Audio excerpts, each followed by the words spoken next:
Hello, this is Ron Paul with your weekly update for April 26.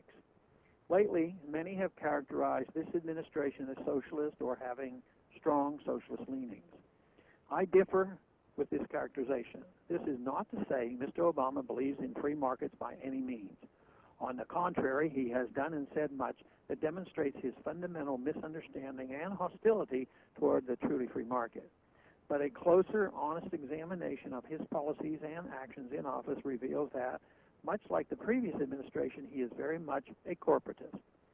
This, in many ways, can be more insidious and worse than being an outright socialist. Socialism is a system where the government directly owns and manages businesses. Corporatism is a system where businesses are nominally in private hands but are, in fact, controlled by the government. In a corporatist state, government officials often act in collusion with their favored business interests to design policies that give those interests a monopoly position, to the detriment of both competitors and consumers. A careful examination of the policies pursued by the Obama administration and his allies in Congress show that their agenda is corporatist. For example, the health care bill that recently passed does not establish a Canadian-style government-run single-payer health care system. Instead, it relies on mandates, forcing every American to purchase private health insurance or pay a fine. It also includes subsidies for low-income Americans and government-run health care exchanges.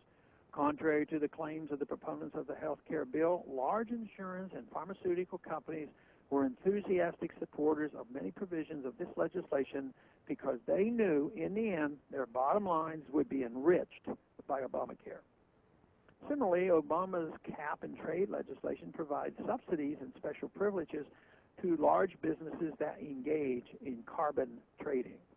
This is why large corporations such as General Electric support cap-and-trade. To call the president corporatist is not to soft-pedal criticism of his administration. It is merely a more accurate description of the president's agenda. When he is called a socialist, the president and his defenders can easily deflect that charge by pointing out that the historical meaning of socialism is government ownership of industry. Under the president's policies, industry remains in nominally private hands. Using the more accurate term, corporatism forces the president to defend his policies that increase government control of private industries and expand de facto subsidies to big businesses. This also promotes the understanding that though the current system may not be pure socialism, neither is it free market, since government controls the private sector through taxes, regulations, and subsidies, and has done so for decades. Using precise terms can prevent future statists from successfully blaming the inevitable failure of their programs on the remnants of the free market that are still allowed to exist. We must not allow the disastrous results of corporatism to be ascribed incorrectly to free market capitalism or used as a justification for more government expansion.